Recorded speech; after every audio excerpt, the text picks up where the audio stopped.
Okay, joining me now to talk all about this, Emily Ryan with Copper State Consulting. Emily, great to see you. I appreciate it. So, I don't know about you, but the last 5 or 6 weeks, my head is spinning with this presidential race, right? We had that disastrous debate for one candidate. We had an assassination attempt on another. We had a sitting president say he wasn't running and basically handpicking his successor. Pretty crazy, right? Pretty crazy stretch. Unbelievably crazy. And we can't use the word unprecedented because we've used that too many times throughout the pandemic, but it is unprecedented. Okay, so now here we are. We were at a point where I believe it was 70% of people, voters, said they didn't want either of these candidates when it was Biden and Trump, correct? So now we've got Kamala Harris in this race. How has that changed things? I think it changes things a lot because, everyone was just really upset and sort of disenfranchised with the choices. Now there's a fresh choice. And if the Democratic Party can cash in on that and really motivate their voters and win over some independents and undecided voters, they've got a real chance. And that's what the Harris campaign, I believe, was trying to do when they were here in town late last week on Friday. And they're touring around the country, and Donald Trump will be doing so as well. And he was here not that long ago.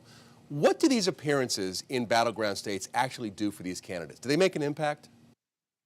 I think they make an impact in trying to galvanize and excite their base. It's sort of a pep rally. And if you watch them from state to state, it's the exact same sideshow everywhere they go for both candidates. Maybe Donald Trump riffs a little more and you get some variation, but for the most part, it is trying to generate excitement and enthusiasm because this whole election could come down to who can turn out the most voters in their base.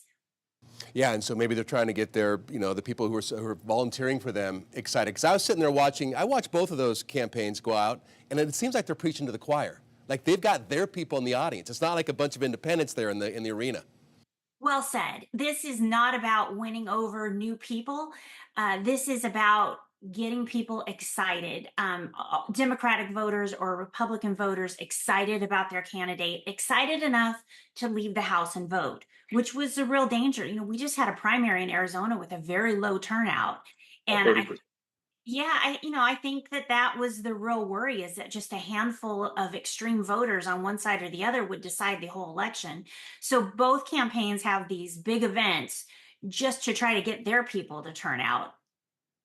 All right, so let's talk about where we are in Arizona. Polling up until Kamala Harris was in the race, I believe, showed Donald Trump with a decent lead here in Arizona. Have we seen anything out of our state? I know some national polls actually have Harris up right now. Yeah, Arizona specific, I think Harris is gaining ground. I think all of these polls that we're seeing, even with Harris up a little bit, are still within the margin of error. But that has to be making the Trump campaign nervous because all they had to do was point out that Joe Biden wasn't up to the job and just kind of play to their base. Now all of a sudden there's a new energy, the momentum's the other direction, and she may actually be able to pick up some independent voters if she can continue to speak sort of a John McCain language on the border and hammer on things like Trump's plan to get rid of Social Security, things that might motivate people who maybe otherwise don't like Harris to come out and vote for her. Yeah, she did mention the border, but I think it's one of the shortest things she touched on when she was here on Friday, probably for good reason, right? Because not the greatest record here in Arizona with handling the border over the last year and a half or 2 years. A terrible record on the border. It's a real Achilles heel for them. She did, like I said, sort of reflect John McCain, a secure border with a path to citizenship. It's something we've heard a lot, but she did something that Biden has not been able to do. And she flipped that around to pointing out that Trump killed the deal to do just that in this last year by making calls because he wants to keep that crisis going and doesn't want to solve the problem. And she was able to articulate that point. That's something Biden was not able to pull off. Emily Ryan, Copper State Consulting, always great talking with you. Thank you so much for being on today. I appreciate it. Have a great day.